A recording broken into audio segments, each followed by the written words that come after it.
dia matoky Fizay manao ny marina Ahitany fanjakany lanitra Mandrakizay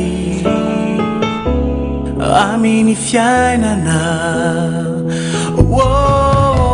Ka Ratio sakaizany Ny tompo ianao dia ity Ankatoavy ny teniny sy ny sitrapony atao Dia itokiny anao Aso ny fanjakany Izay no tanjoko Dia anompo anao hatrany ane ao Tiako izay mikarokai Tiako izay tiai Manaiky toetra eo anilako Anao zay sitrapoko Tiako izay mikarokai Tiako izay tiai Deu hitanao toko Deu hitanao toko Deu hitanao toko Yasambarako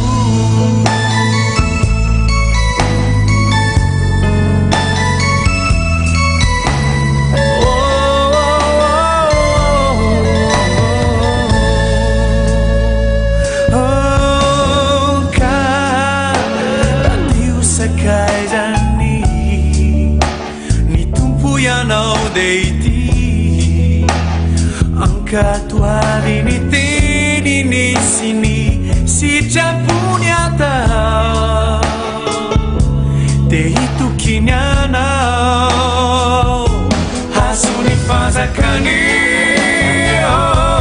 Izay no tanjoko Dia anompo anao hatrany ane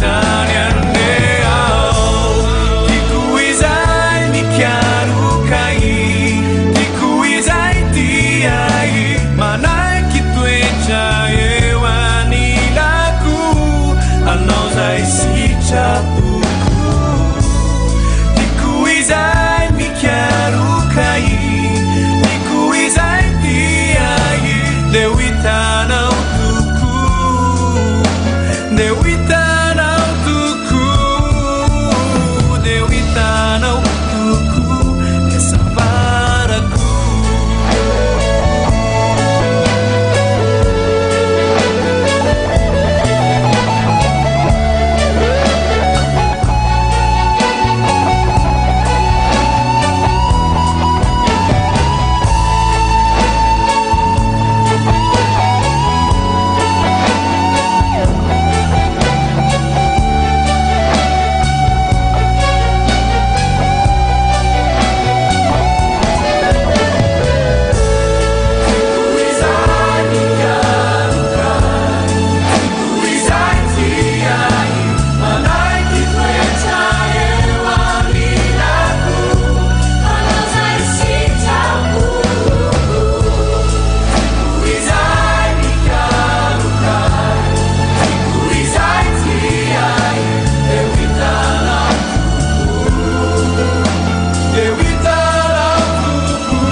eo ambany elatrao ny fiainanjanakao amakivaky lalan-tsarotra sy lalan-davitra ny fahasoavanao raino natozao ay ka teravo ny fo saina mampana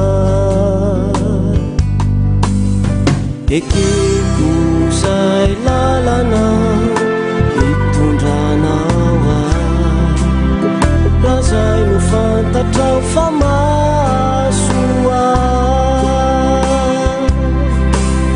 naora mikitra narivo mifovo ny finoko sanatry tsy ovo ny ampitsoko zay tsy ho fantatro akory fifaliana ve zazava mampahory hankiniko aminao apetrako aminao ekeko atao ane misitrapona fandalovana mantsy mety miserana tsy aritradory lalan-tsarotra no diaviko ety milanao ao mba hitantana ny dy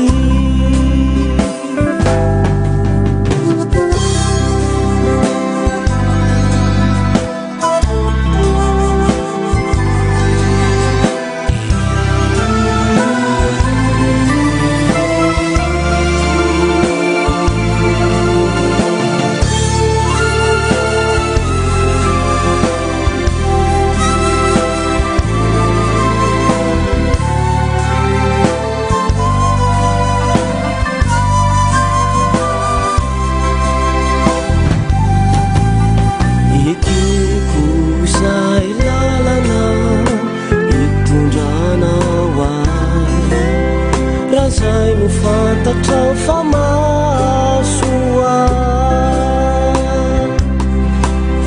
namamina mangidy no sedraiko ety milanao ao mba hitantana ny dy niampitsoko zay tsy ho fantatro akory fifaliana ve zazava mampahory hankiniko aminao apetrako aminao ekeko atao ane misitrapona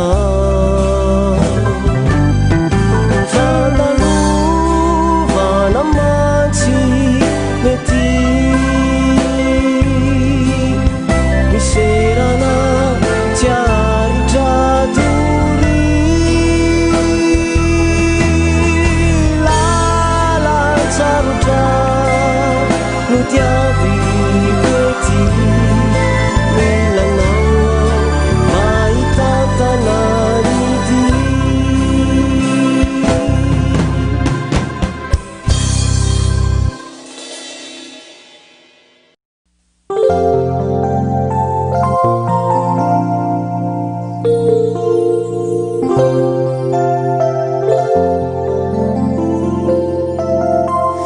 ianao ilainy zay ilafatratra atramizay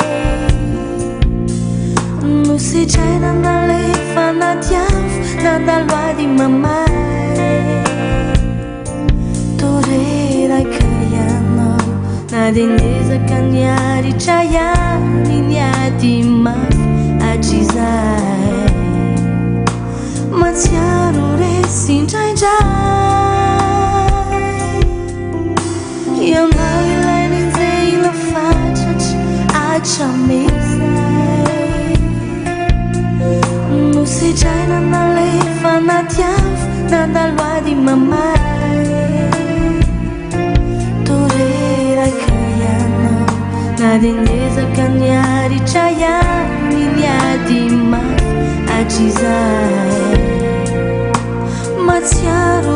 sindraindray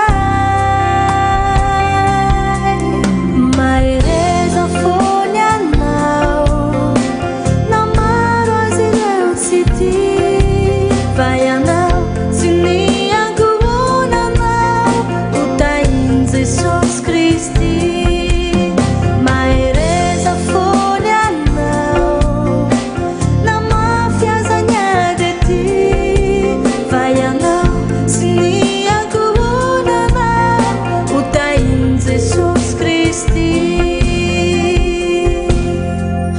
lay sakaiza mampinairana foy anao ka lasa tsy tia ireo fianakaviana dia efa nanadimy satria toreraka ianao na dia niezaka niaritra ihany niady mafy hatrizay masiaro resy indraindray mahereza fony anao namaro azy ireo tsy tia vai anao sy ny ankohonanao ho tahin Jesosy Kristy mahereza fony anao namafy azany ady ety vai anao sy ny ankohonanao ho tahin Jesosy Kristy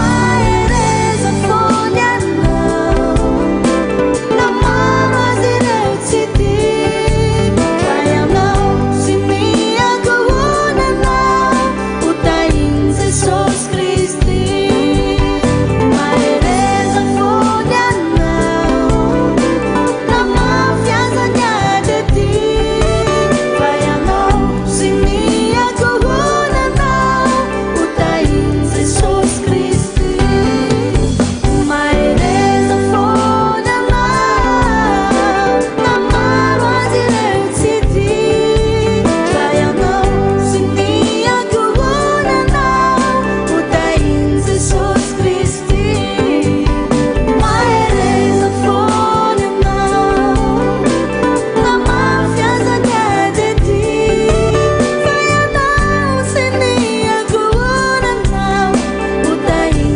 Jesosy Kristy vai anao sy ny ankohonanao ho tahin Jesosy Kristy vai anao sy ny ankohonanao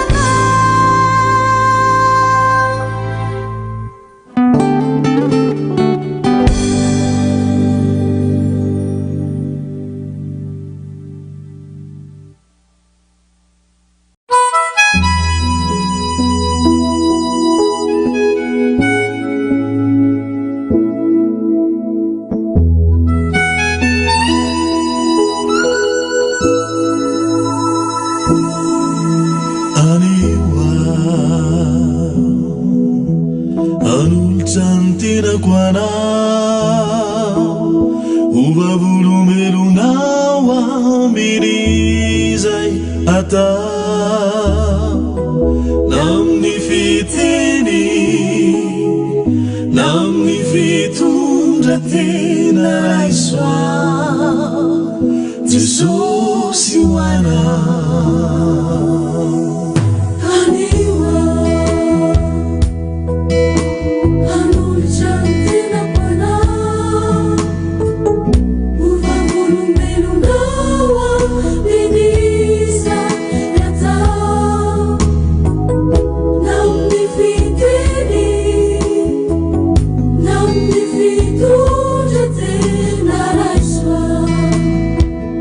Jesus, you are love.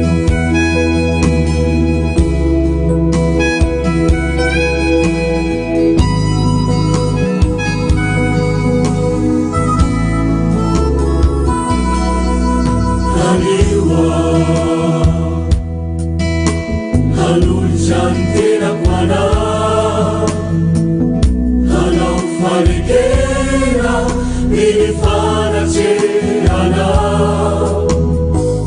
Siandeireri Yanau feluerinu Itantana Ifiana Pisa Ifarina Waina Narakana Umeu Fumadi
Ry havana malala rehetra ho amin'ny tompo fotoana fionatsika amin'Andriamanitra zao azadino miteny fikasana marina amintsika rehetra eo amin'ny toerana izay ampatsiarovako ny anarako izy eo no anatonako sy hitahiko anareo zany no ilaitsika fa mba misy zavatra koa takian'Andriamanitra amintsika amin'izao fotoan-tsarotra andalovany nisa tokantrano saiky ny ety ambany masoandro soran'Andriamanitra raha mbola manana anjara ianao ry havana fa ho amarininy amintsika zany teny fikasana zany hoe eo aminareo mandrakariva ankasitraka zao fanompompy vavahana ataontsika zao ane izy ka na ho atsika eto an-tanirazana na ho anareo any ampitan-dranomasina zay manaraka mivantana zao fanompompy vavahana zao ho amintsika mandrakarivana ny tompo izy no neviny zao zavatra rehetra zao izy no miazo nazy sady izy ko ny antony izy ane no memboninahitra andeha isika rehetra hanome voninahitra ny tompo Andriamanitra ny avo indrindra voninahitra ne ho an'Andriamanitra any amin'ny avo indrindra alleluia masina masina masina Jehova tompony maro enika ny voninahiny ny tany rehetra amen dia ho ampitombona ho amintsika mandrakariva ny ry havana ny fahasoavana sy ny fiadanana avy amin'ilay taloha sy ankehitriny ary ny ho avy ifantoka ny amin'ny fionana manokana amin'Andriamanitra tsika androany aneo rayain'ny feony anareo aza manamafy ny fonareo hitondra tsika aneritreritra n'izany ny tononkehirany Koraita ny Salamo 5:20 ny salamo 5:20 raisika manomboka amin'ny andeniny voalohany ka hatramin'ny andeniny 7 ny salamo 5:20 miara-mamakitsika rehefa hita eo ambany masontsika zany teny zany amin'ny anaran'i Jesosy tompontsika.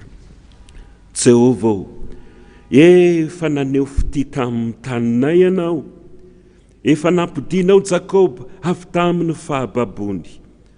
Vao aisotrao ny heliko ny olonao, voasaronao ny fahotany rehetra. Efa nampijanona ny fahatezeranao rehetra ianao, ary niala tamin'ny fahatezeranao rehetra.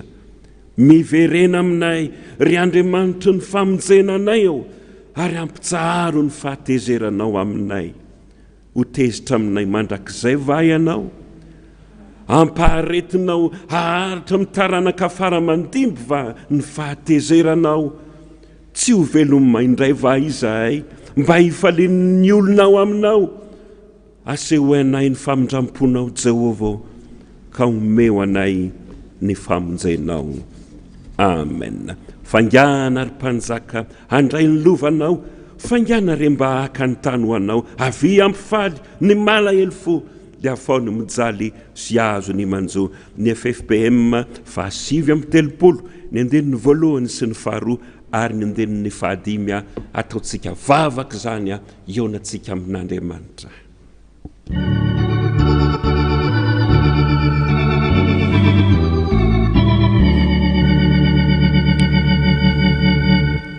Fanganary mpanjaka handray ny lovany, Fangana rembaka fangana rembaka ny tany hoany, avy ampifaly ny malahelo fo, avy ampifaly ny malahelo afao mijaly sy azo ny manjo. afaony mijaly sy azony Avy famizento aty ny olonao, avy afamisento aty ny olo. fanjakana eto fa tompo ianao, Fanjakana eto fa tompo tsy hisy itomany eo anatrehanao. tsy hisy itomany eo Iadana amin'ny tany izay alehanao, iadana ny tany izay alehanao. fangana ny mpamonjy ry tompo be fidiny, Fangana ry mpamonjy ry tompo be ny olonao trabonjy miantso hoe avy. ny olonao trabonjy miantso hoe Anao ny fiderana, anao ny fiderana, anao ny laza be, anao ny anao ny fanjakana sy arahaba e.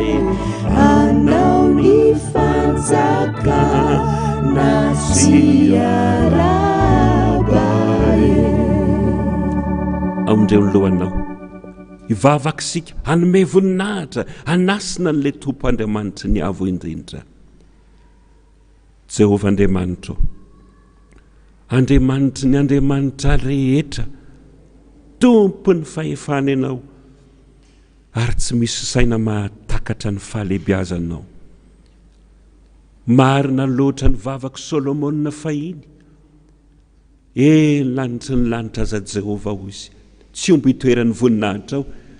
Inona moa ty toerana ity?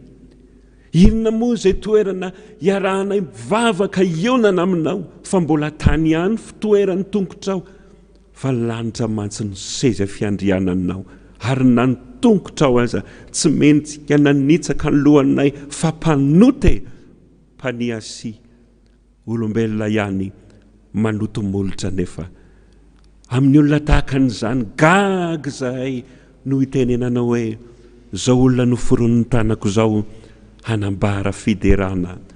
Manasina anao zay ry tompo, manome voninahitra anao, fa Andriamanitra lehibe anao, ary faly zay noho ny amin'ny zanak'ondry Jesosy Kristy tompo lay mitoetra eo an-tanakavananao lay nomeno ny fahefana rehetra any an-danitra sy aty an-tany dia marina aminay ny tenin'ny soratra masina hoe mba ho amin'ny anarany no andoalehan'ny lohalika rehetra anaiky ny lela rehetra fa tompo izy ho voninahitra Andriamanitra ray manome voninahitra anao koa izay fanahy masina ianao ny mahazanaka anay afaka manantona an'Andriamanitra izay na dia tsy mendrika azy azy noho ny aminao ilay velona ty anatinay mandrakariva manatanteraka an'izao fanompoam-pivavahana izao izay ny anjely Jesosy ny anjely ilay mahita ny tavan'Andriamanitra amin'ny fotoana rehetra no mendrika hitondra sy anatanteraka an'izao fotoana izao satria tsy mba manana petipetina intsony izy feno sy tanteraka amin'ny fahamasinana fa faly izay satria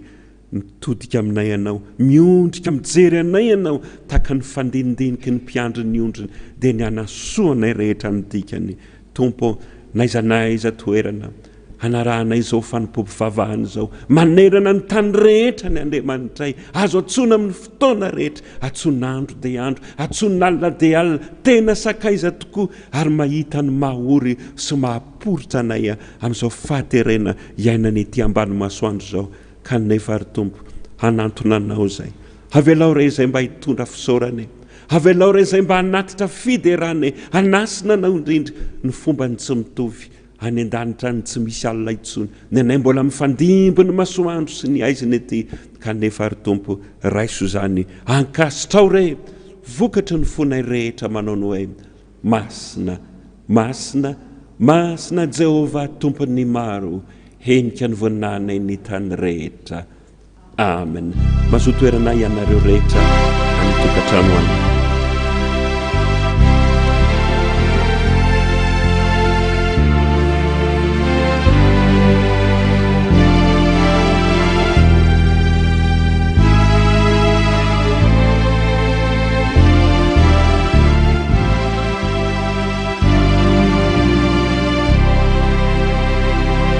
dia lalan-tsarotra lalovana tahakan'izao ry havana no ilana hery ilana hampinga koa nefa satria tsy maintsy miady isika tsy mety ny resy tsy miady fa na misy fahoriana azy ety amin'izao tontolo izao na nafatrafatra an'izany ny tompo aoka atoko isika zaho Jesosy efa naharesy an'izao tontolo izao tsy misy afa-tsy ny tenin'Andriamanitra ihany zany ny vato azo ifikira antsika indrindra ka na inona tafiotra na inona lala malama zay zoran'ny akamaroany isam-batan'olona fikitra amin'ny tenin'ny tompontsika mialohan'ny amakina amintsika zany herin'Andriamanitra zany dia iantso ny fanahin'ny tomposika amin'ny 5:70 ny FFBM 5:70 ny andininy roa voalohany avy fanahy eo fanahy masina mideny eto aminay taridalana fa diso lalana ka ory izahay ny sainay dia maizina ny fonay ratsiko eo ampipetrahana ihany anovantsika n'izany hery izany ny andininy roa voalohany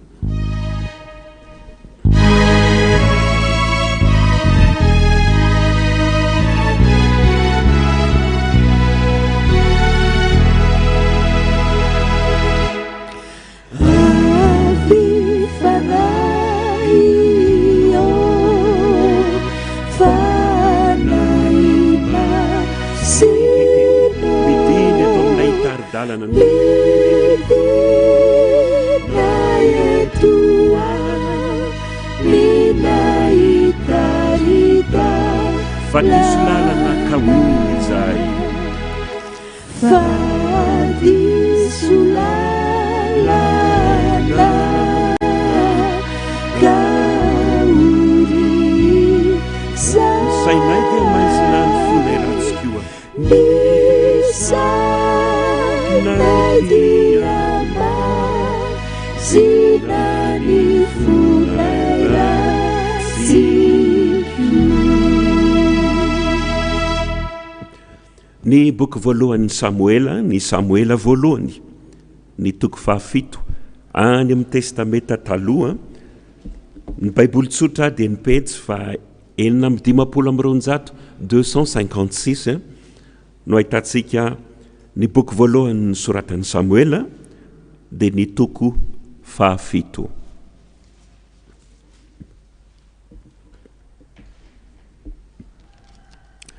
raisitsika manomboka amin'ny andeniny fahatelo ka hatramin'ny fahatelo ambin'ny folo. Manomboka amin'ny andeniny fahatelo ka hatramin'ny fahatelo ambin'ny folo. Manaraka ny vakitentsika ny tokantrano rehetra any raha manana ny vakiteny ianao ambanimaso afaka manaraka an'izany tsy moramora ho am-po vakina amin'ny anaran'i Jesosy tenin'Andriamanitra velona ny teniny. Ary Samuela tamin'ny taranak'Israely rehetra, raha miverina amin'i Jehova mifonareo rehetra tokoa ianareo, dia ario hiala aminareo ny andriamanikafa sy ny Astarta ka ampioman'ny fonareo an'i Jehova, ary aoka izy ihany no tomponareo, dia hamonjy anareo amin'ny tanan'ny Filistina izy. Dia nanareo Bala sy Astarta ny zanak'Israely ka nanompo an'i Jehova irery ihany. Ary Samuela voreo ny Israely rehetra ho an'i Mispa, dia hivavaka amin'i Jehova ho anareo ao. Dia nivory tany Mispa izy, ary nanovo rano ka nandraraka izany teo anatrehan'i Jehova, sady nifady ianina tamin'izany andro zany izy ka nanao hoe efa nanota tamin'i Jehova isika. Ary Samuela nitsara ny zanak'Israely tany Mispa. Ary rehefa renin'ny Filistina fa efa vory tany Mispa ny zanak'Israely, dia niakatra mely azy ireo andrinan'ny Filistina. Ary noho nandray zany ny zanak'Israely, dia raiky tahotra izy noho ny Filistina. Ary hoy ny zanak'Israely tamin'i Samuela, aza mitsahatra mitaraina amin'i Jehova Andriamanitsika ho anay ianao, mba hamonjena anay amin'ny tanan'ny Filistina. Dia nakazanak'ondry mbola minono Samuela, ka nanatitra azy ho fanatitra dorana ho an'i Jehova, dia nitaraina tamin'i Jehova ho an'ny Israely Samuela, ary niaino azy Jehova. Ary raha mbola nanatitra ny fanatitra dorana Samuela, dia nanatona ny Filistina hiady amin'ny Israely, fa Jehova nampikotrokorana mafy tamin'ny Filistina tamin'izany andro zany, ka nampifanaritaka azy, dia resy teo anoloan'ny Israely izy. Ary ny lehilahy amin'ny Israely niala tany Mispa, dia nanenjika ny Filistina ka namely azy mandra-pahatongany teo amin'ny tanin'ny Betikara. Ary Samuela nakavato ka nanorina azy teo anelanelan'ny Mispa Sena, ary ny anarany natao hoe Ebenezera, fa hoy izy efa novonjain'i Jehova isika hatramin'izao. Dia resy ny Filistina ka tsy tafiditra teo amin'ny tanin'ny faritanin'ny Israely intsony, ary ny tanan'i Jehova namely ny Filistina tamin'ny andro rehetra ny ainan'i Samuela. Amen. Ray masonao, manamasina anay amin'ny fahamarinana, ny teninao no fahamarinana. Amen. Nandenin'ny fahaenina farany tamin'ny 570 teo ry havana, nataontsika ho mpitsanganana dia ho toriana amintsika ny herin'Andriamanitra. Miara-mitsangantsika rehetra ny tokantrano, mitomoera ty anatin'ny fonay izany indrindra Tompo no angatainay.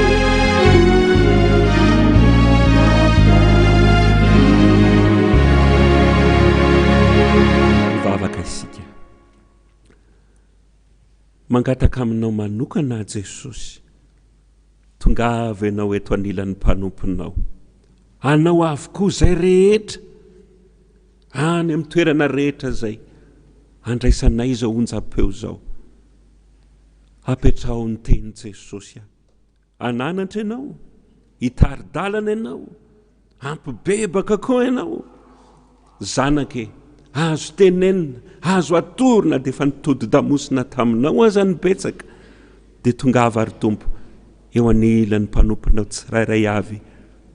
Ianao no amora azy, amora vava azy, amora fanahy azy, mba hisy fanandro any anakiverina amin'Andriamanitra, ka melatra ny tanany be famindrampo Jehova, amin'ny anaranao Jesosy, ambonin'ny anarana rehetra no angatahana izany. Amen. Mazoa toerana ianareo rehetra any tokantrano any. Dia ho ampitombona ho amintsika mandrakariva ny riavana, ny fahasoavana sy ny fiadanana avy amin'ilay taloha sy ankehitriny ary no avy.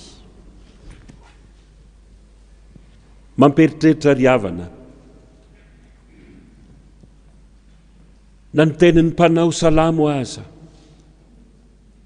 manana ny kianjan'i Jehova aho. Raha verina tany amin'ny enim-bolana lasa tany no fisainantsika. Iza moa ireo olona nanan-keritreritra, ny fampirariana sono hoe mba ho 20/20 avokoa izay rehetra atao mandritra ny ty taona ity. Angamba diso fanantenana ny betsaka, fa azadino taona ny fijinjanana izay nafafy zao taona 2020 zao. Fanahoana loatra re, arakaraka ny vonafafy tompoko, tsy anatena ioty katsaka mihitsy ny mpamboly vary ka namafy vary ny nafafy. Nananatsatoka zanak'azy paoma ny mpamboly, ka eritreritra ioty letsi rehefa tonga ny fotoam-pamokarana. Fampieritrretana eny aty ambany masoandro tompoko, zany ny zavatra iainany nisam-batan'olona mandalo vanim-potoana ny fitsarantsika zao. Azadino ny tenin'ny Petera, fa metomboka amin'ny ankonan'Andriamanitra ny fitsarana. Akory ozy ny hafaran'izay rehetra tsy mino ny filazantsarany Jesosy, raha itsika izay efa nandray, nankatoa, nampiatra n'izany aza, tsy maintsy mbola andalo fitsarana avokoa. Vanim-potoan-tsarotra zao, saiky nisa tokantrano mikaikaiky avokoa, zany milaza aminao, sarotra ny ahitanao an'Andriamanitra raha tsy ao anatin'izao vanim-potoana mahaory zao tsika, ny eritreritra hoe andeha todika amin'Andriamanitra amin'izay, mahampiorikoditra na dia ny atotanisa fotsiny aza, omena antsika isan'andro san'andro ny tatitra momba n'izany, ny valana retina saikitratra ny akabaron'ny olona. Ny testa angamba no tsy afaka nanao an'izany sika, fa raha nandalo ny valana retin'ny gripa na amelo mafy de mafy, ary mbola mandripaka be dia be ny tazomoka eto amintsika, miampy an'izao valana retin'izao, ore olona anahoana ny efa rahantsika menakavy, fa vanim-potoana izao mila hitodiana amin'Andriamanitra amin'izay. Aka fahamarinana vitsivitsy sika ny tantaran'i Israely teto tamin'ny andron'ny Samuela, izy natao hoe mpaminany voalohany teo amin'ny Israely. Anafika ny Israely ny Filistinina, ary nampiomana aneo ny heriny rehetra, mahay ny mpaminany sy ny vahoaka nampitondra afatr'Andriamanitra. Raha miverina amin'ny Jehova amin'ny fonareo rehetra tokoa ianareo ka anariny Andriamanitra hafa izay nitomponareo hamonjy anareo ao amin'ny tanan'ny Filistinina izy. Latsaka ny ranomasoko ry havana, raha sendra nanokatra asa alina sa omaly alina amin'ireny tambajotra tseratsera ireny. Fanehoana tsara ny naseho an'ity lehilahy na vehivavy anankiray tsy fantatro.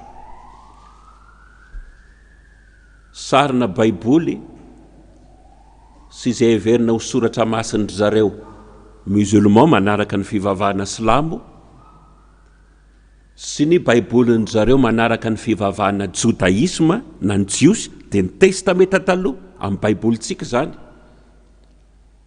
Zava-doza ny sary nasehony fa napetraka ao anatin'ireny le fipetrahana fivoahan'ireny, zany hoe ny vetavetaina mihitsy ny soratra masina.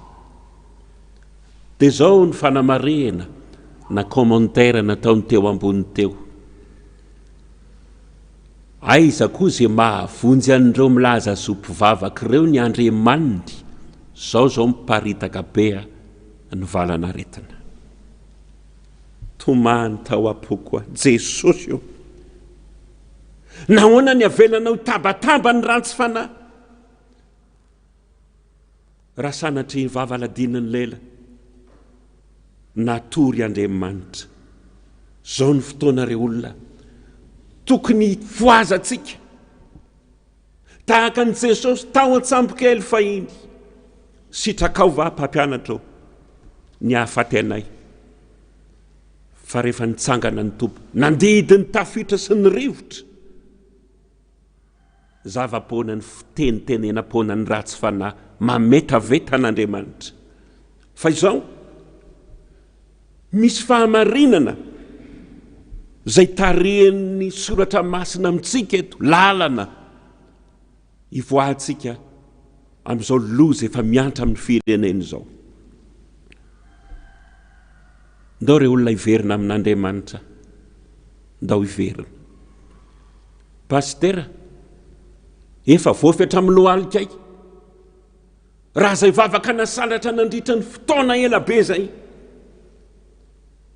afatra ho an'ny malagasy rehetra, afatra indrindra ho an'ny kristianina. Tadidio tsara reto Israelita reto ane nahita ny asan'Andriamanitra vao nanomboka namoahana azy tany amin'ny tany nanandevozana, nampandalovana nandritra ny 9 taona tao anefitra, nampanomanana azy ny fomba fionana sy fitaovam-pivavahana ho atao an'Andriamanitra, efa tafiditra ato anatin'ny tany nampanantanaina, nahita ny famonjain'Andriamanitra ireo.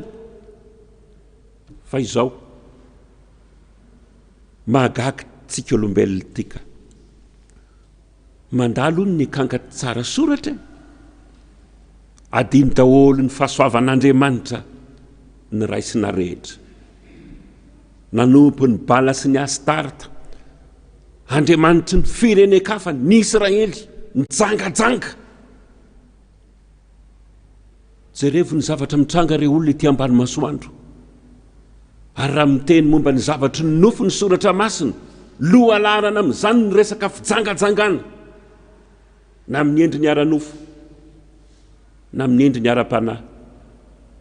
Tsy mahalala menatra intsony ny akamaroan'ny olona, eny fa na ny kristianina azy mampiseho ny famenarana, na ny ara-nofo ny ara-panahy. Nahoana ny tsy ho tezitra amin'izany Andriamanitra? Ray aman-dreny ianao mitaiza, raha mba nananatra ianao, nanory lalana ianao, fotsorora amin'ny teny, nanamafiatoka ny zanakao. Tsongofo tena tompoko, tsongofon'olona, raha manarina ny olona mba marary ny tenanao koa, anangatanana ianao. Ikapoka, anory lalana. Fiteniko mandakarivany hoe tsy misy ray aman-dreny zany faly amin'ny fahorian'ny zanany, tsy misy ray aman-dreny tompoka amin'ny faly ka oriny zanany.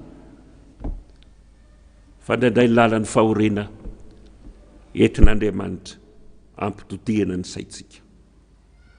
Ny azo antoka fa raha tsisy an'reto Filistiny reto nanafika, mbola nekohaka tamin'ny sampin'ny firenen-kafa foana ny zanak'Israely, fa nataon'Andriamanitra nisy mihitsy zany mba ampitotehana ny sain'ireo Israelita ireo. Sokafo ny sainao androany, raha mandalo n'izao vanim-potoa tsarotra zao tsika.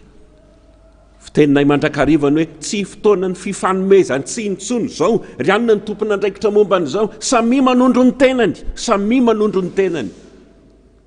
Samy nandeha tamin'ny lalan-dratsy tsika avy sika rehetra, ary androany ny tompo ampitodika atsika, amantsika mihitsy ny fisainantsika. Taona ny fijinjanany nafafy, naninona ny tsy mba fahasoavana sy fifaliana sy fiadanana reo olona, naninona ny tsy zany ny ainany ny akamaroan'ny olona, fa zao mandalo amin'izao fahoriana zao, fampieritrerentana nisa tokantrano, indrindrindrindra ianao za tsika kristianina. So dia atendromolotra fotsiny naneketsika an'Andriamanitra, fa ny fotsika kosa nanome namosina sy nanalavitra azy tompo. Na dia fa nahita ny asa mahagaga rehetra nataon'Andriamanitra tamintsika azy sika, niavonavona le fo niavonavona. Noho nizay nambinina ny heriko ka, ny tanjako ka, ny fahaizana pahalalako ka, zany no natoa zao tsisy idiran'Andriamanitra zany, niavonavona ny fotsika. Normal reo olona tsy sanatria miantso tody na mantsy atambo an'ny firenena, fa ndao hitodika hiverina amin'Andriamanitra. Fahamarinana faharoa, misy fomba fiverenana amin'Andriamanitra, misy fomba. Ny zara roa teto ny Israely, ny mpaminany zay mpitondra hafatra, zao ny tenin'ny Israely hoe aza mitsahatra mivavaka amin'ny Jehova, mifona ho anay ianao. Fa io tsy andraikitry ny mpitondra fotsiny, anjaranareo zany ty pastera, tsy homan-kanina nge nareo, tsy miditra mivavanareo nge ny sotro, ny fiangonana amin'ny mamelona anareo, anjaranareo no mitondra ny fahotana, mitondra ny vavaky ny fiangonana. Azafady tompoko, samy manilika ny isam-baravarany zao satria samy nanota daholy na ny mpisorona teo amin'ny Israely aza. Ny anjaran'ny fiangonana kosa raha nanafatra Jehova Andriamanitra, dia ozy le teny vazovazo hoe misy miaino, tsisy ny aino. Nanafatra atsika ny tompo, ataovy ny vavaka mitohy, tandrofina ny lanitry Madagasikara azy, nanao latsakaliny tsika, zay fomba rehetrarehetra nentina mety nampitsahatra ny fahatezeran'Andriamanitra.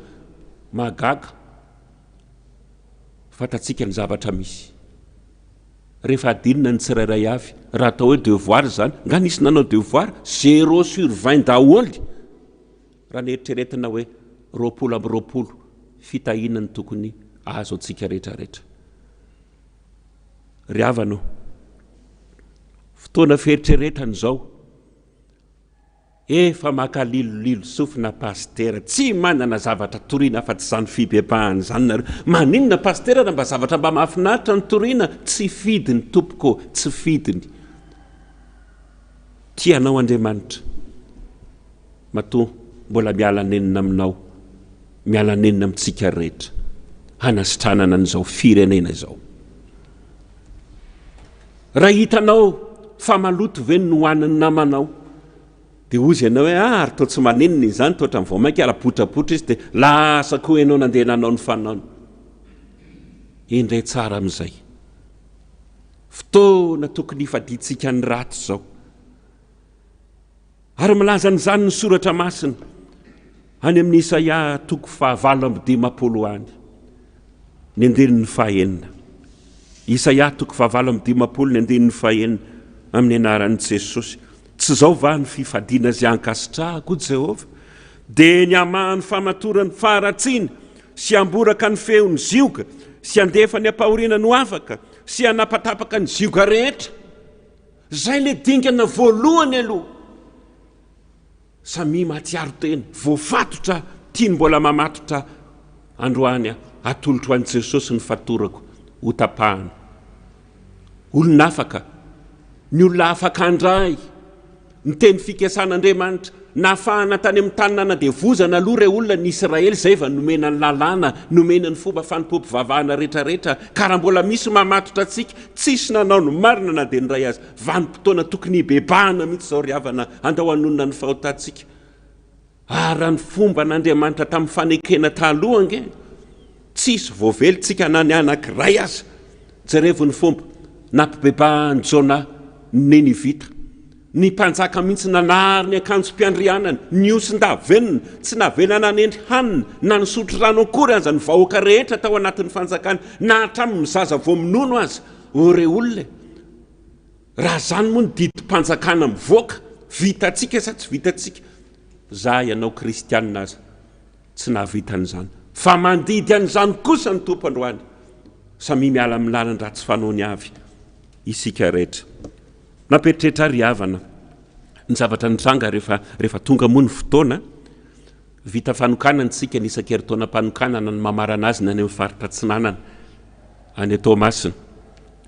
Dia mba miangavy anany ny mpampianatra ao encadreur, toneha mafy be ny asanay ozy fa raha mba mety ianao dia mba asainay ianao, ndao mba hialaka akarivotra kely sika aloha, andeha ilalao ranomasina, hiala sasatra kely any Folo-pointy. Zao ny zavatra nitranga ny ray maka. Sa mefeny ampivoan-drano eny daholy zay rehetrarehetra. Gaga mpampianatra anankiray miodika vizika, miodika vanana izy eo ampivoan-drano eo. Ray aman-dreny efa maninona ianao a? Loza pastera, loza. Na nanananao akletika kely fotsiny a dia sepotra tsy maintsy sokatra ny vavako, lantsaka ao anaty ranomasina ao solonifiko. Dia ho za maintsy an'ilay lamba matanjatanjaka nisy mpiandry sy mpampianatra moa niaraka taminay. Vonjero zalahy io ray aman-dreny io aloha. Ary ho an'ny tsy manao solonifo ny tokony miletika ao fa sao dia anaraka koa nefa kely sisahananana. Natanatsaka ozy ny teny razany zay, ranomasina mahazo zavatra. Nangaina fotsiny nody le ray aman-dreny, mpangaridana tonga tany an-trano. Nyerina indray re olona ny taona, niverina tany indray zay. Gaga ray aman-dreny anankiray indray, mpampianatra, mpitandrina ao andrefandrefanao izy fa tsy lazaiko ny anarany. Pastera, ary iny ny ty mampitikodina anao ampivoan-drano eo. Latakato pastera ny solonifiko a. Zay nataony ry ampivoan-drano eo ry. Fa inona ho ianareo ny zavatra nitranga? Lasa niazakazaka ny voaka n'ilay rano daholo a, ny efa nahazoazo taona sy ny antitra rehetra, dia gaga inona ny voandreo tao? Niazakazaka ametraka solonify aloha eny am-pitoerana. Dia lasa niverina nidina tao anaty rano avokoa. Dia ozy ana mahazo vansy, nisy promotion anankiray niforona indray taty Folo-pointy. Promotion amin'ny mpangaridana. Ndao ilaina sary nareo. Tsy azo naseho moa zany le sary fa mba tsy ambaratelonay manokana zany. Samy miteny daholo hoe kakakaka. Teniteny kakakaka daholo mpangaridana rehetra dia nalaina sary. Zao ny zavatra tiako hisarehana ny sainao ry havana amin'izany anotra ohatra miaro atsika an'izany.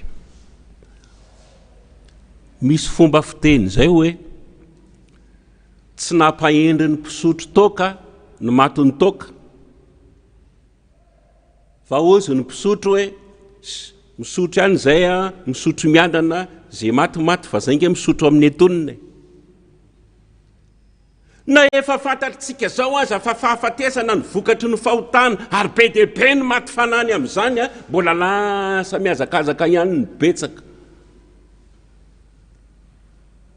Efa nately ny devoly zay heverinao fa ho zava-dehibe tao aminao, dia mbola lasa indray ny tedavina, lasa ny tedavina.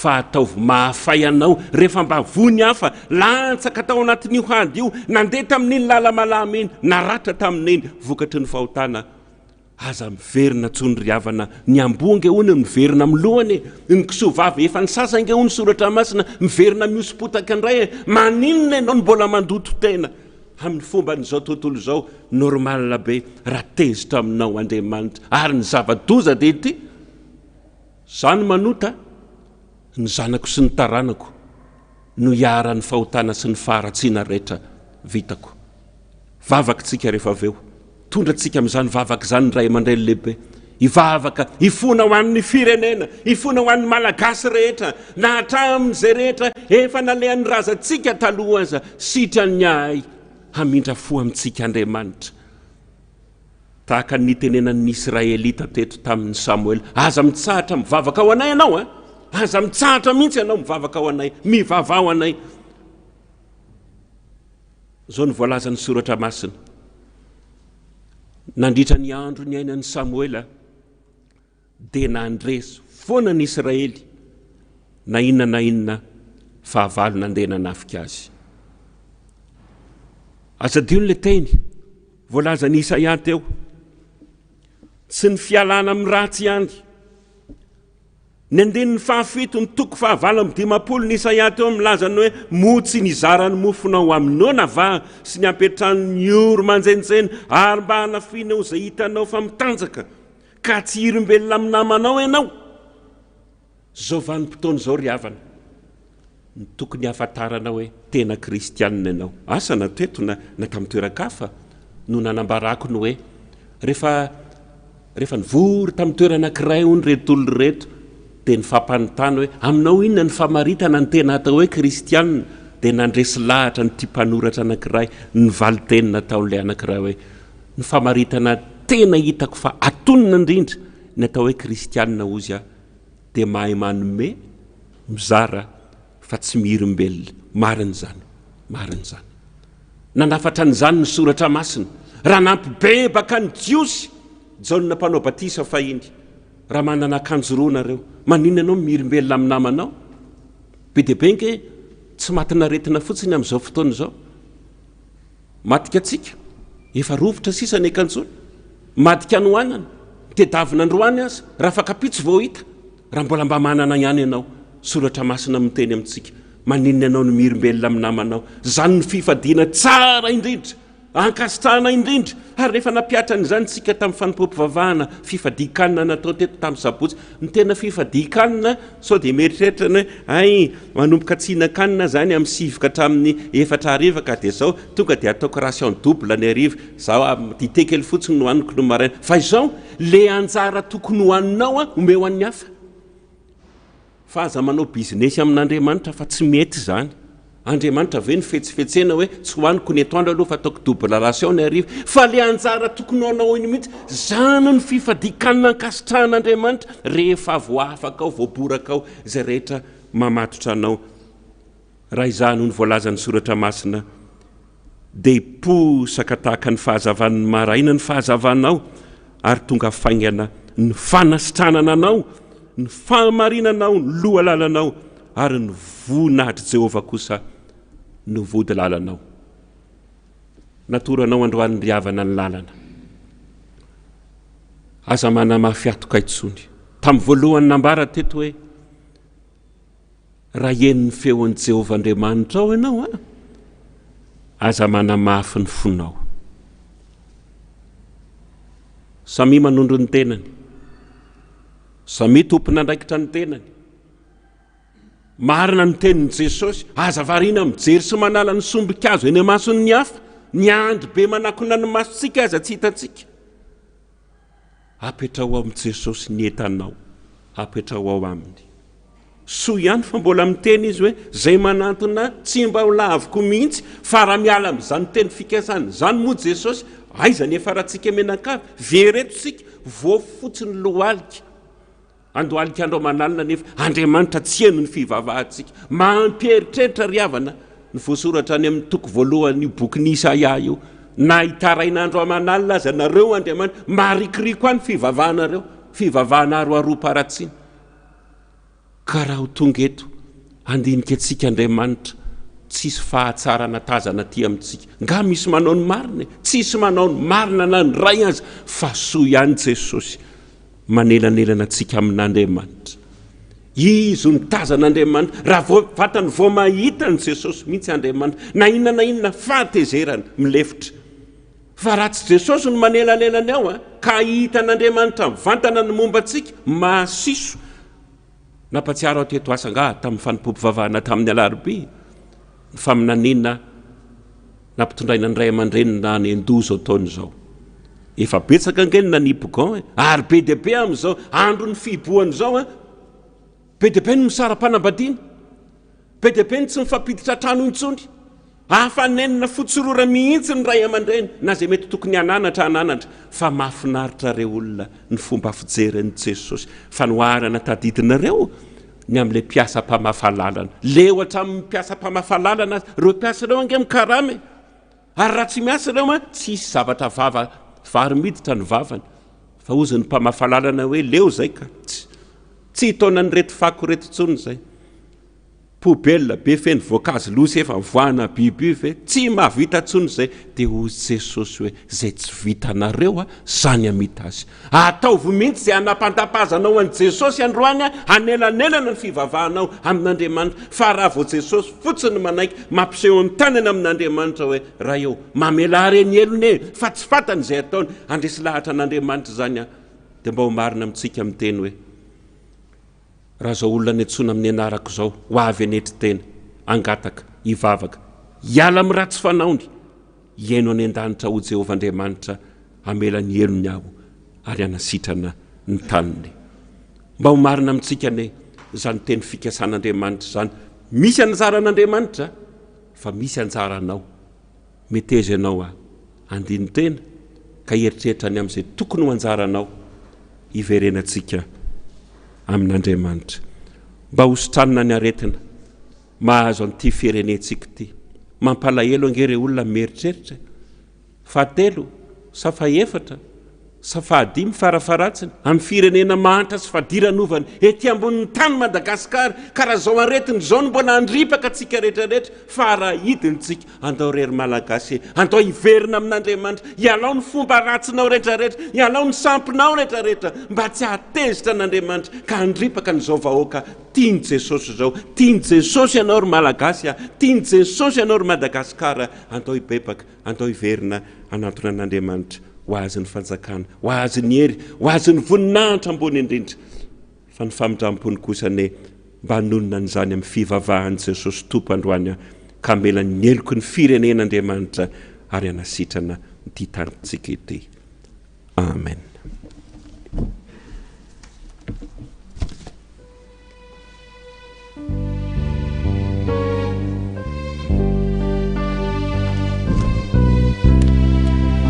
Alohan'ny tenenan'ny dada mankataka antsika rehetrarehetra any an-trano rehetrarehetra any no nira hoe tompo ampahereza izay.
havana malala rehetra ao amin'ny tompo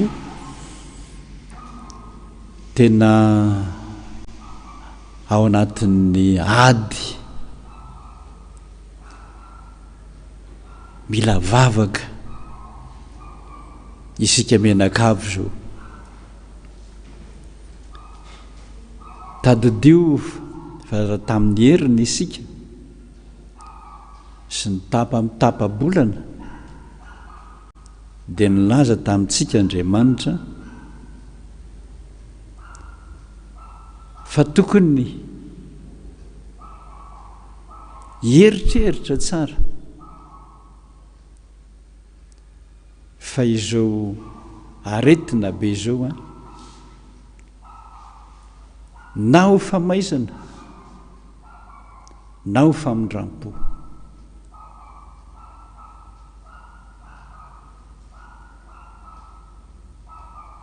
seniny bebaka nefa vitsy no ny bebaka dia tezitra izy makataka amin'izay mipandika teny mba hiakatra amin'izay mialatsiny mba hoeninareo zany zavatra rehetra lazaiko izany.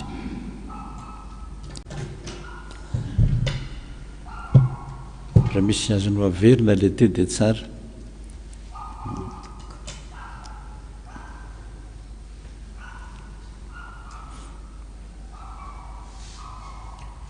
Chers fidèles en Jésus-Christ, nous remercions le Seigneur de pouvoir encore prêcher la bonne parole aujourd'hui.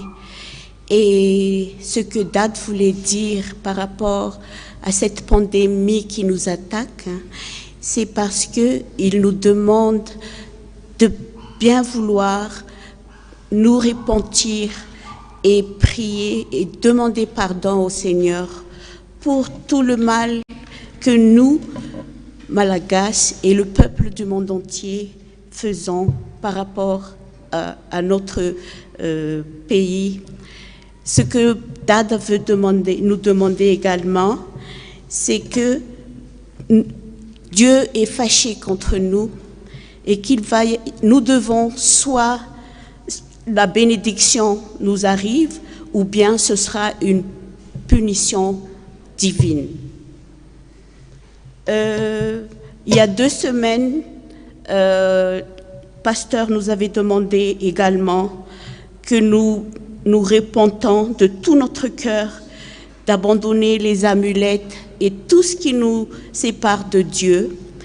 Et aujourd'hui, il aimerait encore raffermir ceci parce que cette pandémie qui nous attaque et que le nombre n'arrête pas d'augmenter, c'est à cause de nos péchés.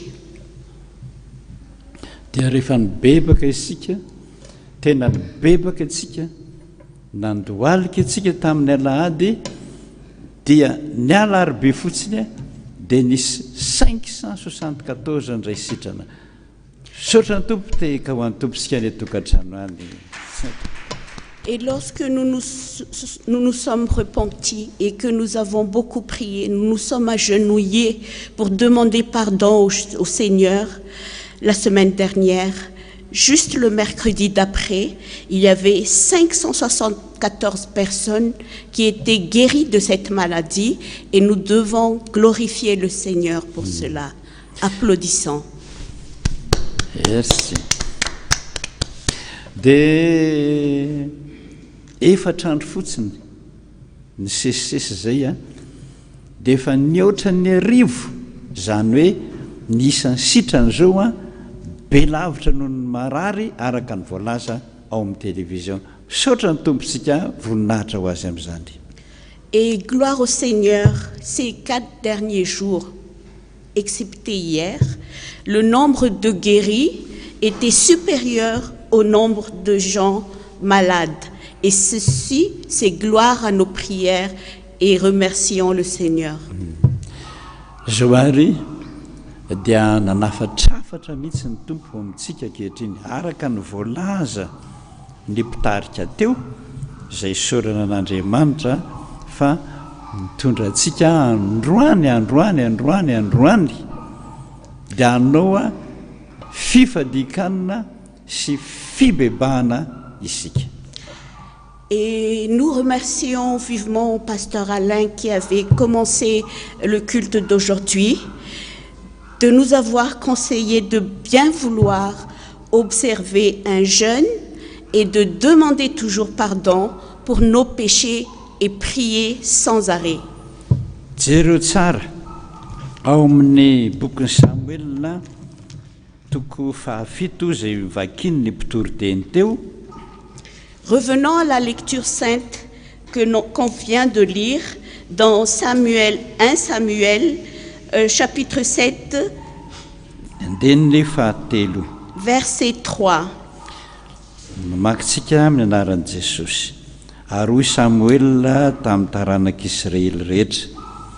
Raha miverina amin'i Jehova amin'ny fonareo rehetra tokoa ary ianareo, dia aroy hiala aminareo ny andriamanitra hafa sy ireo asitarita ka ampiomaniny fonareo ho an'i Jehova. Areo ka izy ihany no tomponareo dia monjy anareo amin'ny tanan'ny Filistinina izy. Zay ihany aloha. Au nom de Jésus-Christ, verset 3. Alors Samuel leur dit, si c'est de tout votre cœur que vous revenez au Seigneur, cessez d'adorer les idoles, d'Astarté et de tous les autres dieux étrangers. Attachez-vous au Seigneur et servez-le, lui seul. Alors il vous sauvera du pouvoir des Philistins. Dia jereo tsara ny andininy fahadimy, ny andininy faefatra aloha, dia nanary any Bala sy Astarta ny zanak'Israely ka nanompan'i Jerova irery. Manary, tsy pihina tsara zany, manary indray sampiny aloha zay vao manompo an'Andriamanitra.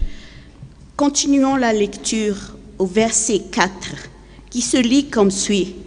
Les Israélites rejetèrent donc les idoles des dieux, Baal et la déesse Astarté, et ils adorèrent le Seigneur seul. Dadarandjenatuan souhaite que l'on retienne le verbe rejeter.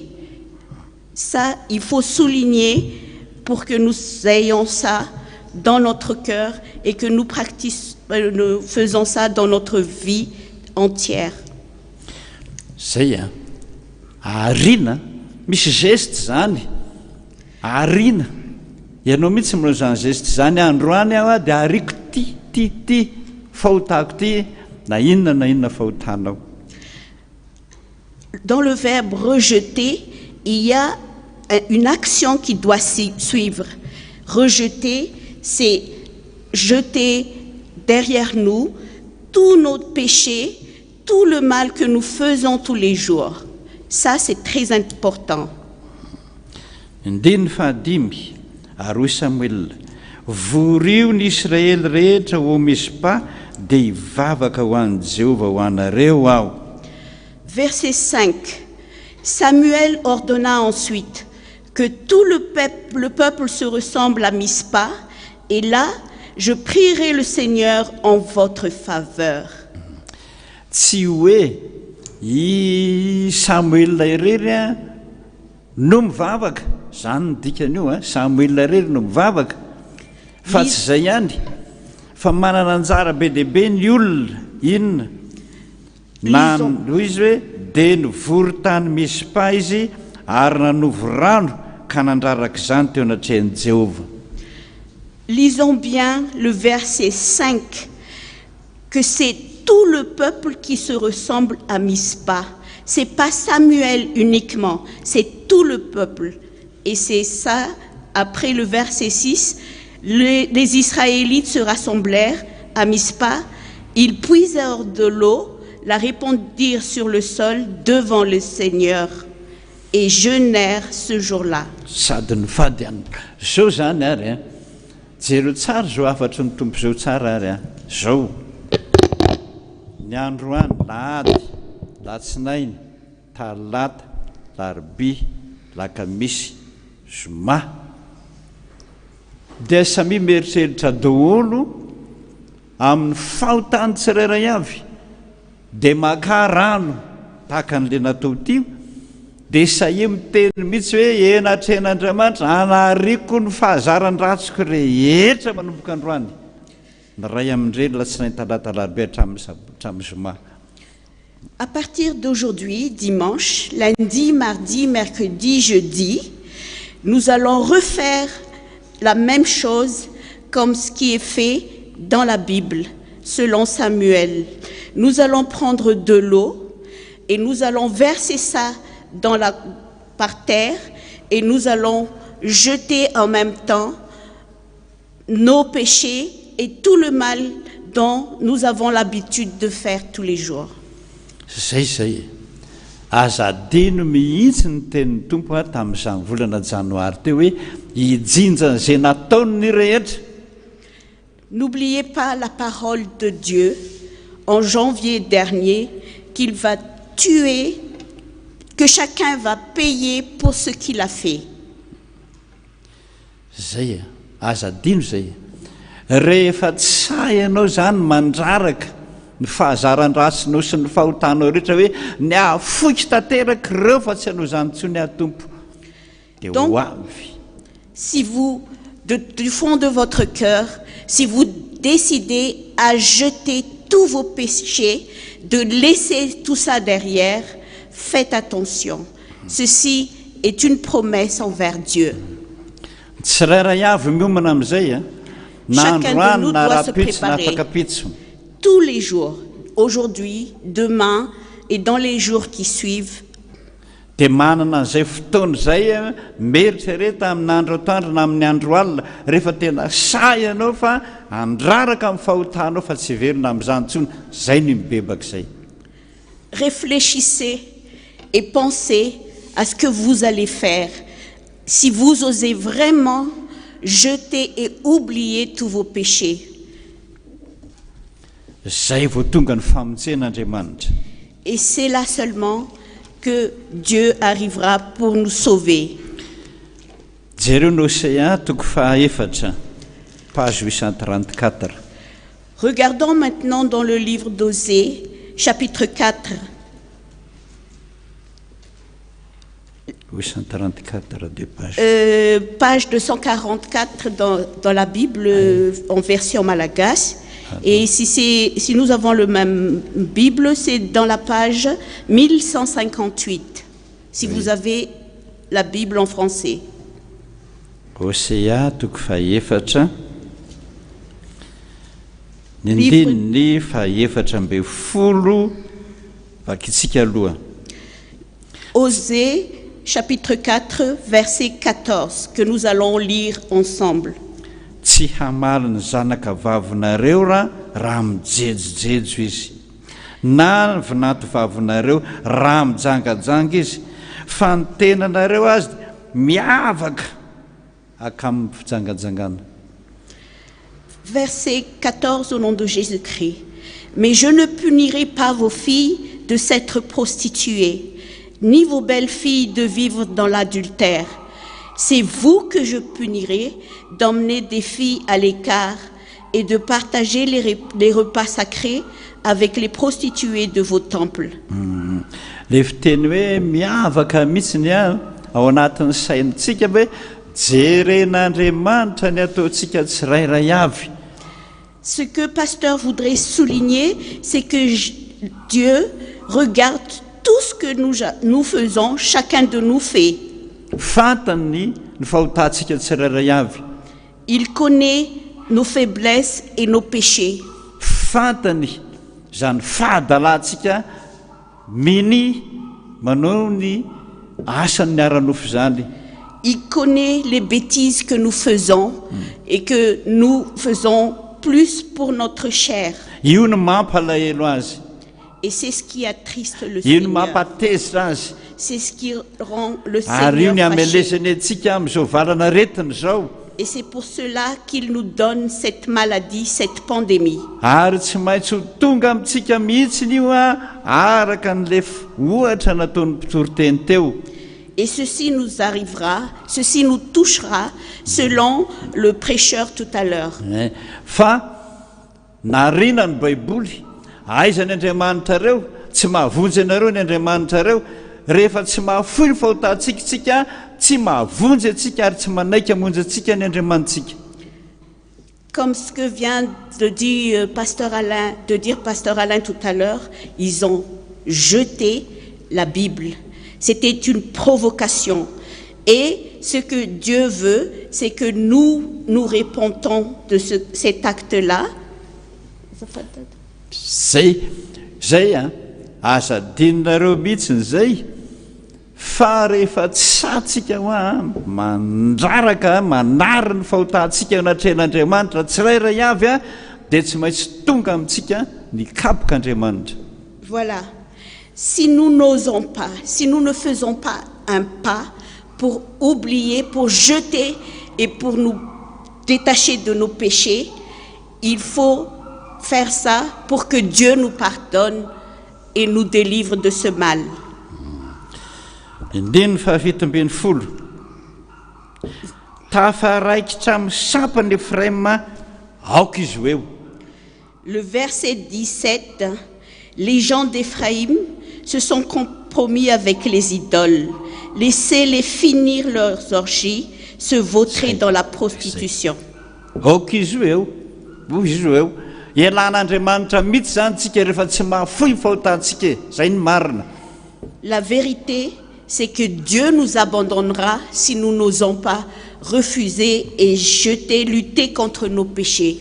Zay no ataontsika alatsinainy mpatonga ny zoma. Samy mieritreritra zanakareo, ny havanareo, nareo konanareo, na idada na imama na ny ankizy.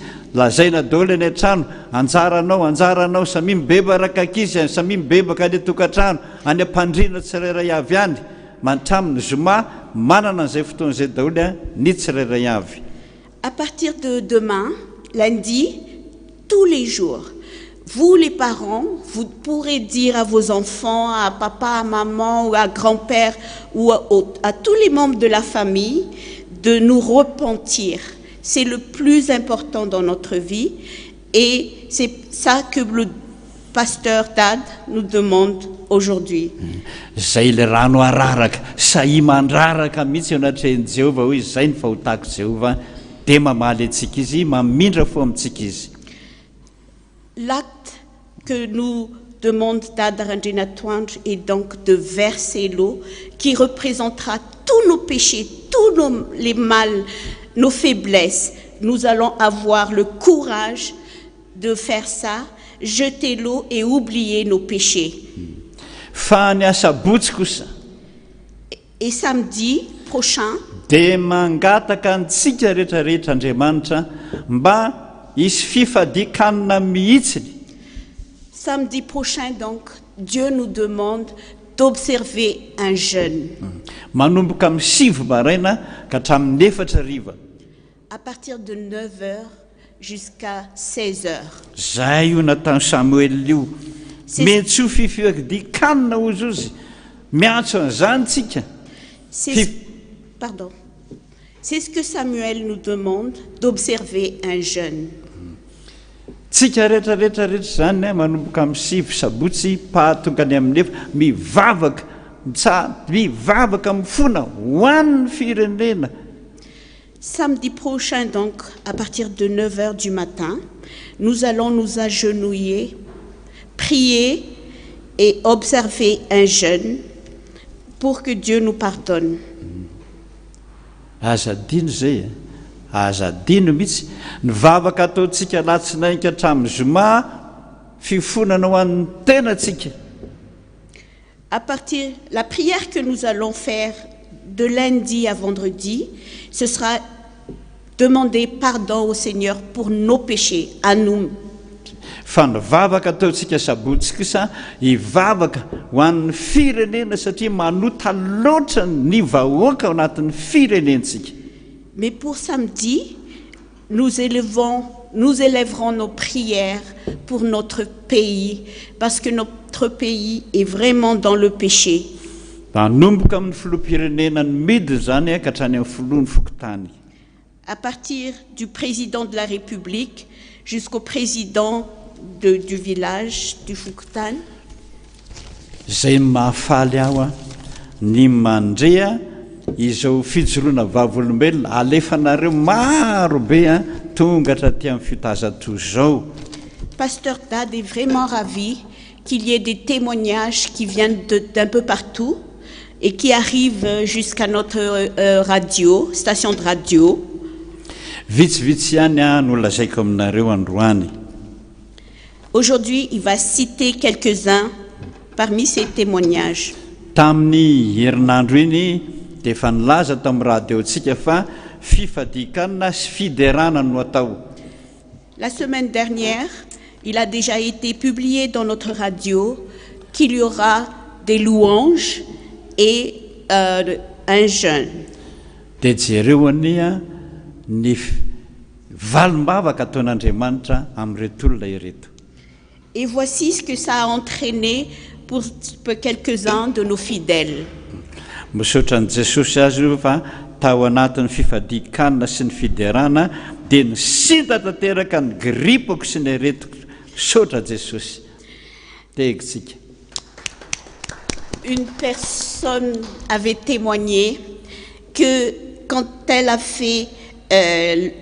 a observé un jeûne et a loué le Seigneur, la grippe qu'il avait affaiblie était guérie. Remercions le Seigneur et applaudissons. Faharoa, zaho izy dia tsy nahare fofona intsony ny oroko. Il y avait une autre personne qui ne sentait plus rien.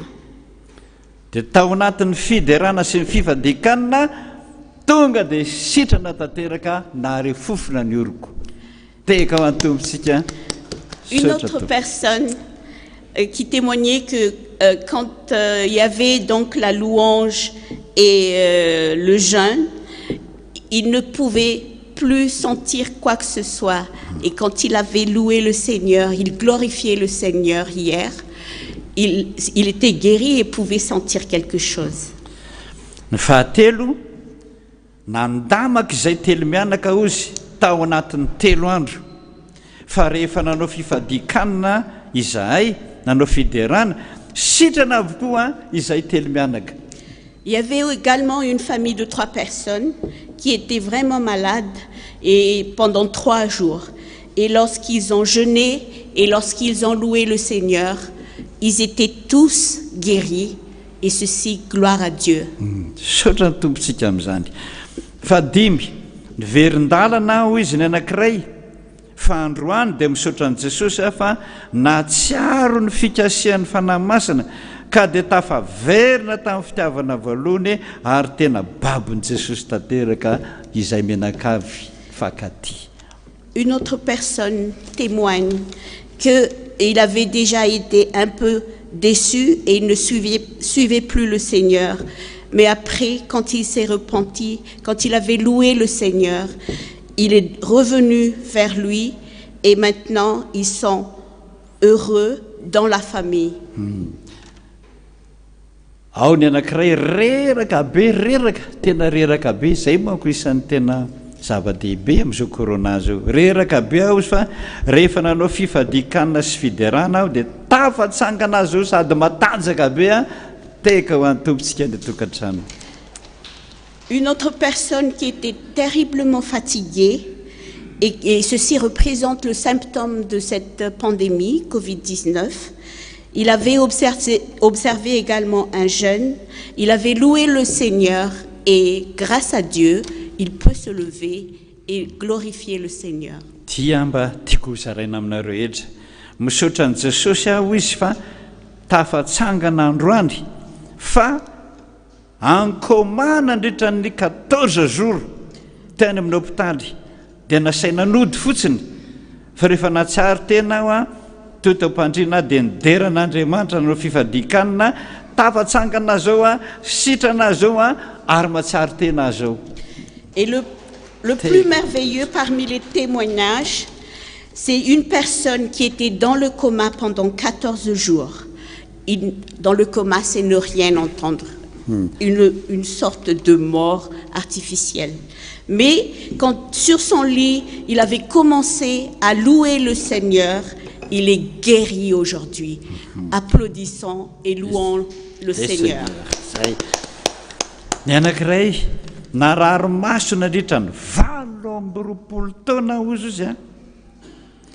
Une autre personne qui avait mal aux yeux pendant 28 ans. No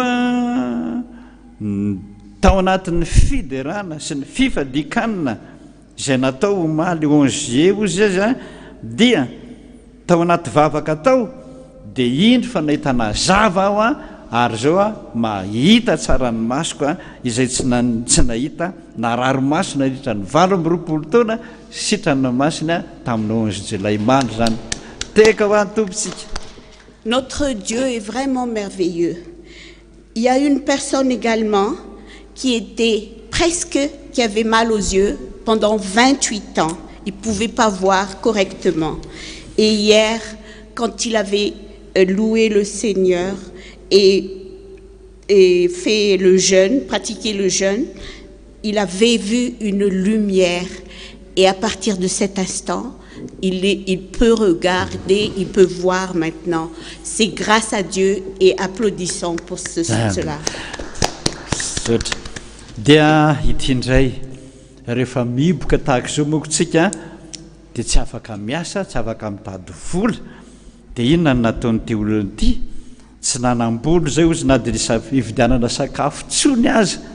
Dia izao no nataonay a, deran'Andriamanitra zay a, nankalaza n'Andriamanitra zay a, tsy dia ny fadihaniny zay ny pitsy nio ihany teo vita ny vavaka ozy a, nisy nanaty sakongedabe a ho anay ho sakafonay a, voninahitra ho an'i Jesosy.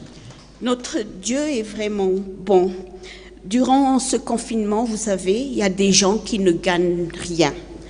Et une famille qui n'avait plus les moyens d'aller faire des provisions, ils ont dit, allons louer le Seigneur, allons prier.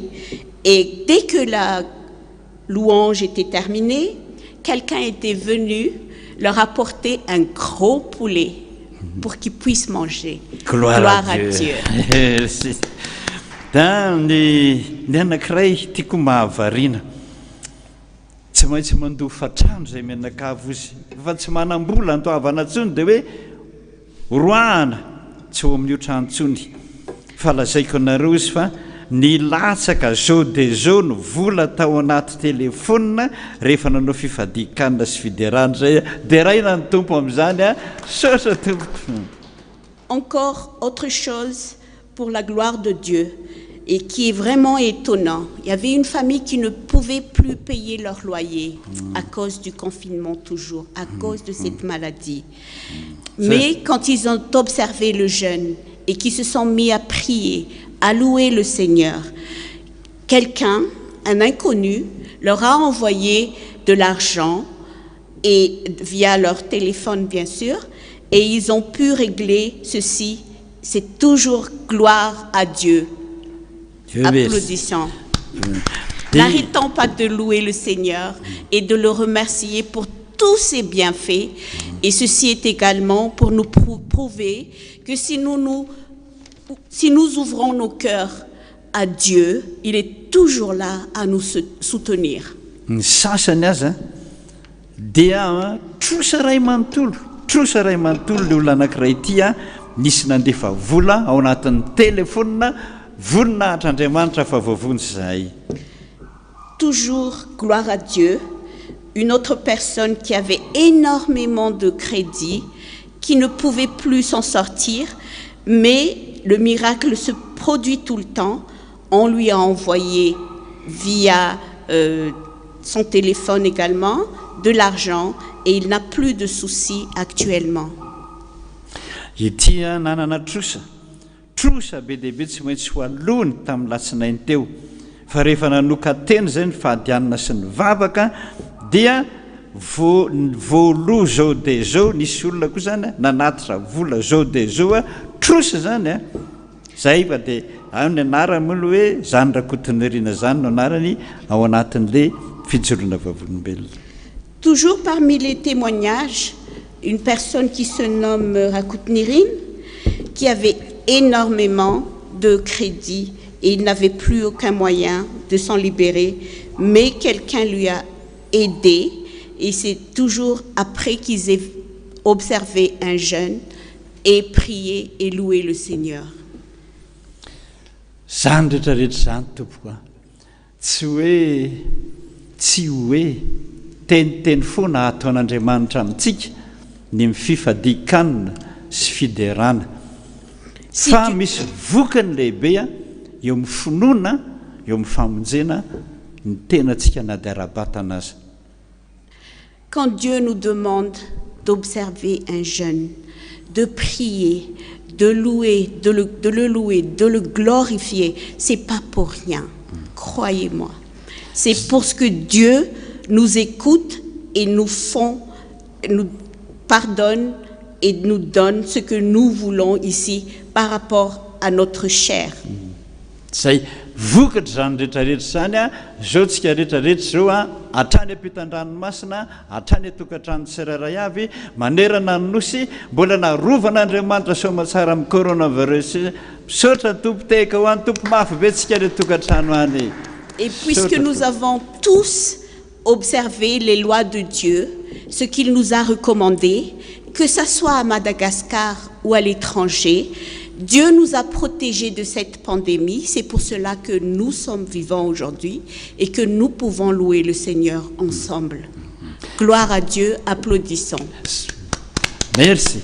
Fa ny ataontsika ny asabotsy kosa dia angaretina be mihitsy hivavahana ho an'ny tany sy ny firenena mba ho sitrana soamantsara amin'ny aretina tsika manerana ny tany.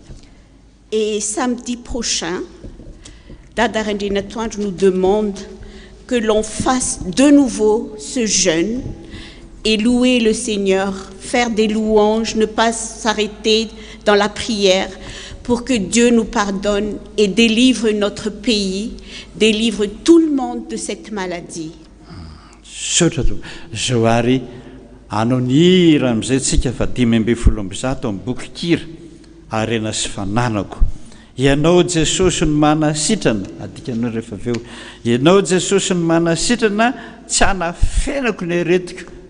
Zay aloha. Ensemble, nous allons chanter dans notre cantique de notre église, cantique 115, qui s'intitule Arena Sifananako, pour louer le Seigneur, qui est notre richesse.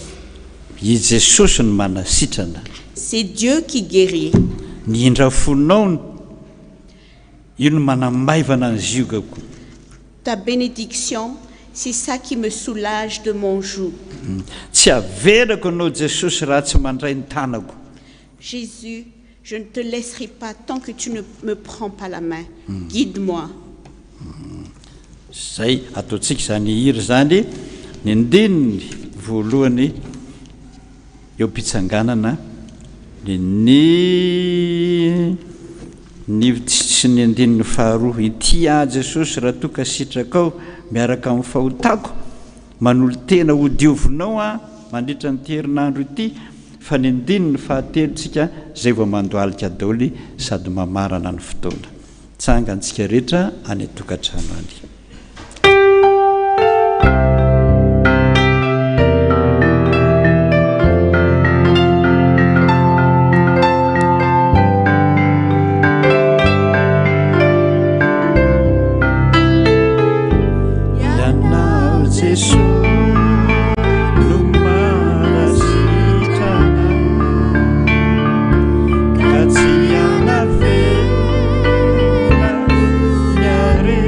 Thank you.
altoko a Jesosy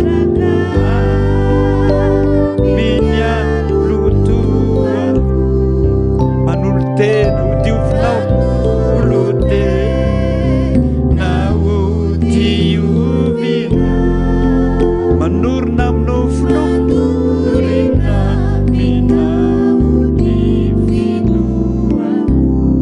natony voatsinamby bitika azy nevio tsinambibitika ka velanao entefa ombo velanao entefa misy sombon-drano raha mipitika nonranao raha mipitika izay dia ampy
mandoalika daholo tsika rehetrarehetra fahotana zay mangeja Jesosy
Jesosy menatra anao zay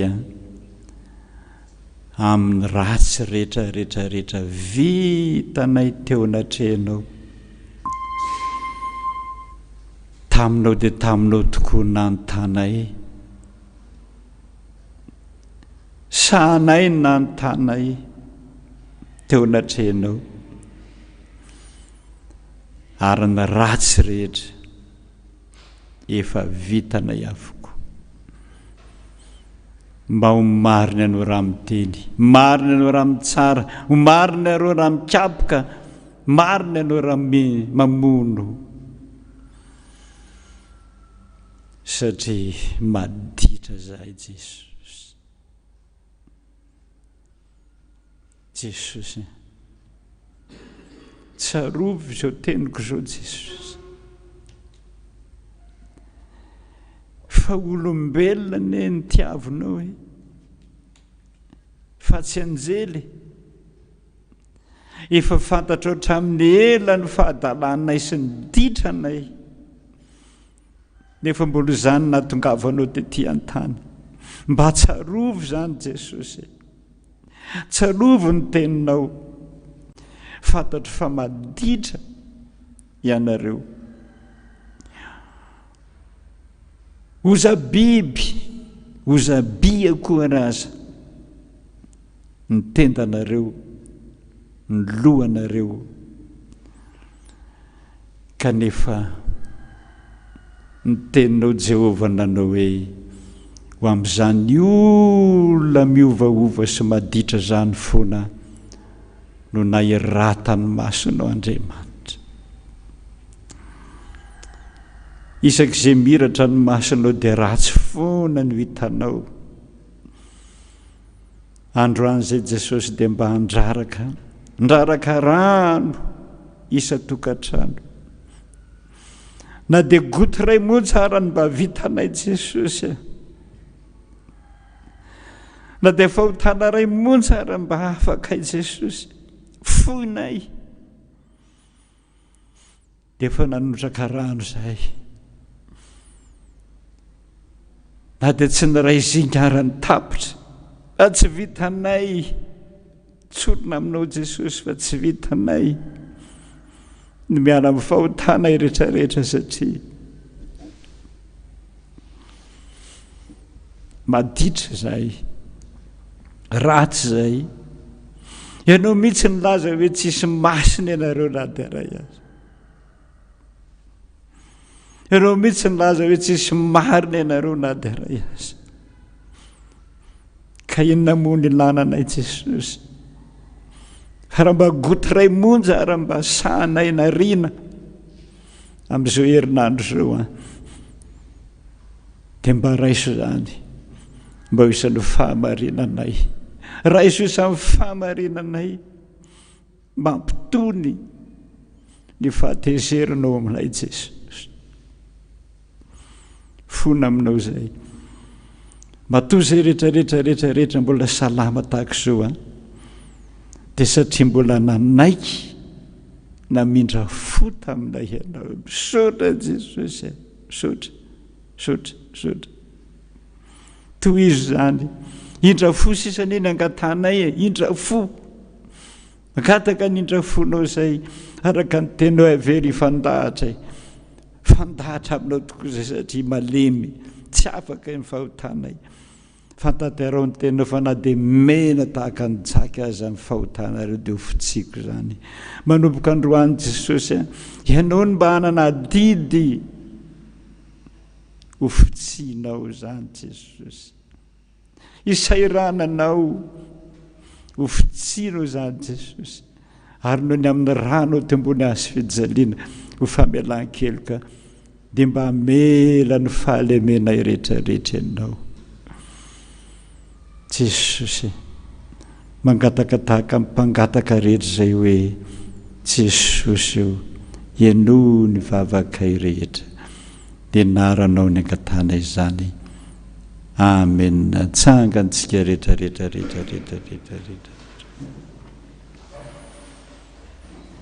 O Jehovah, tompony maro aminao,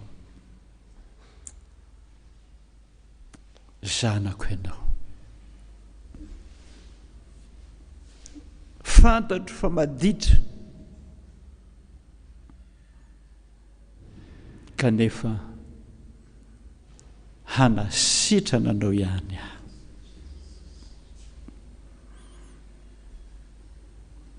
Raisiny tsodrano, fahasoavan'i Jesosy Tompo, ilay tiantsika ny fitiavan'Andriamanitra ray, nanome zanany lahy tokana hisolo fahotantsika rehetra, ary mifiraisana amin'ny fanahy masina le mifona ho antsika isan'andro ao an-danitra ao, ho aminareo rehetra ny ka ho tanterahany Jehovah Andriamanitra aminao isan'andro san'andro ny teniny hoe fa vitako tompoka vatsa io pelatanako anao anao ka tahaka izay nombako anao hatramin'izay mbola ombako anao koa satria fantatro fa malemy ianao ary zany mbola hitrotra anao hanolo-tsaina anao ary mbola hanoro anao ny lalaka alehanao.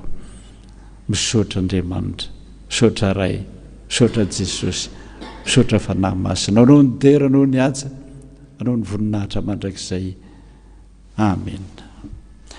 Jesu apetrako amina ny fanahiko rehetra, ny fanahiako rehetra, sandia savita atiza dia mba ho anao zany Jesosy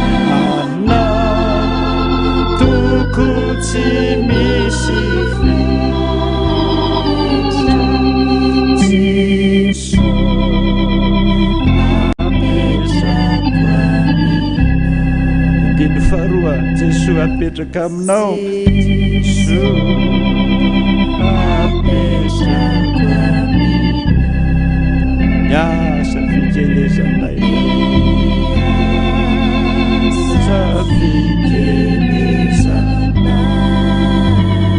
tsy misy miafina aminao zany sy miafina mina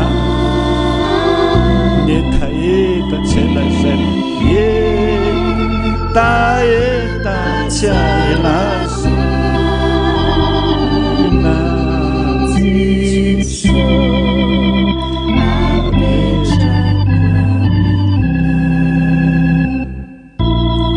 tanteraka tokony zany amin'ny anarana Ray sy ny Zanaka ary ny fanahy masina.